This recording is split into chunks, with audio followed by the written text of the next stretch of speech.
Hello and howdy and doody and all that. Vinyl update time. Uh, been behind on my vinyl update videos, so I thought I'd make about 17,000 here in a row. Not quite, I exaggerated. First thing I got to show is the new issue of Mad Magazine, and supposedly it's the final, landmark final issue. Now, I don't know if this is 100% true or not, but on the back it says, "Get ready for an all new man, uh, an all new Mad. Mad number one drops in April." So I don't know if this is just a new look, or if it's just a ploy to sell more magazines, or if it truly is the end of Mad Magazine as we know it. But we have to wait till April to find out for sure. Always liked Mad Magazine. Uh, Surprised that I haven't been buying them all these years. I mean, I buy one every so often. But yeah. Then this is the February issue of Shindig. The Love, Everything Changes album turns 50. Definitely a great album. You definitely see the album a lot in the VC. There's a bump, mail order on the back. But yeah, I love this magazine, of course. I've said it numerous times. And everything is turning 50 this year. That came out in 1968, which it just happens to be the year I was born. It has a great article in here on the mummies. But yeah, I mean, in a way that makes me feel old, but in a way it shows me how much cool stuff came out the year I was born, which, I already knew that, but I'm finding out a lot more stuff than I realized. Showing some vinyl here recently that I have not been aware of. One, that was on vinyl, and two, that I had never heard before. As far as I'd heard of this band, but I never had anything of theirs, never heard anything of theirs, and I guess it wasn't available. But anyway, excuse me. Speaking of 1968, this is the Silver Apples debut album, just entitled The Silver Apples. This came out in 1968, and this is a reissue, brand new reissue from the original master tapes. And then here's the insert, or the inner sleeve, I should say. And this is like experimental music, oscillations. There's the vinyl. Some blue marble going on there. But it's Oscillations is the song from the first side. And it's experimental music, sort of avant-garde type. And, I listened to a few samples of this before I bought it. Because, like I said, I wasn't really familiar with it. And I liked what I heard. And I couldn't decide if I wanted to buy their first album from 1968, which is this one, or they had their second album, and I believe their third album was there as well. I don't know how many albums they've done altogether. I haven't researched the discography. But this is the one I really wanted. This is their second album, Contact, released in 1969. And I just love the cover of it because I'm very visual. And this is the one that I seen first. I was like, oh man, I really like to get that. And then I seen the one I just showed. Here's the inner sleeve. But then I listened to a little bit of this, and it's equally as good. There's the review that I was looking at, that I read about. They said that the first album was more experimental. The second album was truly the same thing, with the exception of they used banjo on a couple songs, which, that's, at the time, for that type of music, was quite experimental. These were both originally released on Cap Records.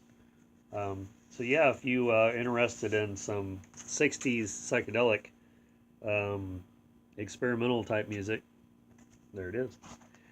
And then, of course, I can't make a video, or seems like I can't make a video, without showing stuff that I get from used records and, of course, the dollar bin. First used record I bought was this Taylor Dane, Can't Fight Fate. And I might already have this on vinyl, but I only paid $3.99 for it, so if I have it, it's all good. I think this is one of her best albums. I like this album better than her first one. Because I used to have it on cassette, I do have this on CD. That's the other format. This has With Every Beat of My Heart, I'll Be Your Shelter, Love Will Lead You Back, Heart of Stone. I think there was like 3 or 4 singles off of there. And then to the dollar bin, I think all these came from the dollar bin after that one. Well, mostly. Tony Mottola, Heart and Soul guitar. Once again, I keep finding these that I haven't ran across. Someone wrote October 1972 on here. And just love these Project 3 records. Enocolite Presents. There's the classic label. And then I'm getting really hoarse. I haven't even rode a horse today. The Best of Buffy Santa Marie. $1.99 double album. I have this, or a version of this on CD. It's got the same cover at least, but I didn't have it on vinyl. But, it's very possible I could start digging and find it. It's on Vanguard. Buffy Santa Marie. It's very folky, sort of mystical type music, I think, some of it. Universal Soldier, that's a good song. I do recognize that one. There's a song on here called Groundhog. And there. Also picked up Volume 2, which I'd never seen this one, ever. This is also a double album. Same price, same bat channel. It's also on Vanguard. This one's needs a little bit more TLC. It's got some spots on it I'm going to have to try to see if I can clear up. But, the price was right. Eyes of Amber. The Seeds of Brotherhood. It says, here's a song called 97 Men in This Here Town Don't Call Me Honey. That's great. I was actually looking for some Joan Baez records. I found one in the dollar bin, but it wasn't the one that I really wanted, or the one that was appealing to me, I guess. And then Kat found one that was, I don't know, $2 or $3. And it had one of the songs on it that I wanted, but, I was sort of looking for like an anthology or greatest hits type thing. I do have some Joan Baez already, but I don't think I have anything like that. I think I have some live ones. But anyway, I picked this John Clemmer up that I didn't have. Kat already had it, of course. So I've been picking these up when I see them. Periodically, I'll run across the same ones a lot. So when I find a different one, this one's called Magnificent Madness. That's a pretty, I don't know what kind of emotion he's giving off there, but. And this one here, A Place in the Sun, Pablo Cruz. I know I have their other album. I'm forgetting the name of it right now. It's a blue cover. But I would love to have this on a shirt. I think that'd look great on a t-shirt. Place in the Sun. Pablo Cruz records do show up a lot. I think they were one of the highest selling bands in the 70s. I don't know if that's a fact or not, or if it just seems that way because we see their records all the time. But this one came out in 1977. Place in the Sun. I mean, they had some radio hits, so, it's one of those, I won't say it's not really easy listening, I guess soft rock better describes it. And this record, Kat was looking through some records the other day, and she pulled this one out, and I said, you going to get that? She said, no, it was only $1.95. Vendetta, it's the name of the band. And the picture on the back is, like, very interesting. It's hard to believe people dressed like that and was serious. The times do change, do they not? And then there's the inner sleeve. It's just blank on that side, or solid purple. And that's on Epic. I just wonder, when they make record sleeves like this, is it because that they only wanted to spend a certain amount of money, or they just didn't have an imagination? I mean, or they're just not creative. I don't know. But some of the song titles, by the way, this is a gold stamp promo for what that's worth. Some of the song titles is Jedi Knight, not Jedi, but Jet Eye, like eye, and Knight, like a knight in shining armor. Power of the Union, Babylon Rocks, Deadly Like a Rose, Bite Your Lip. This came out in 1982.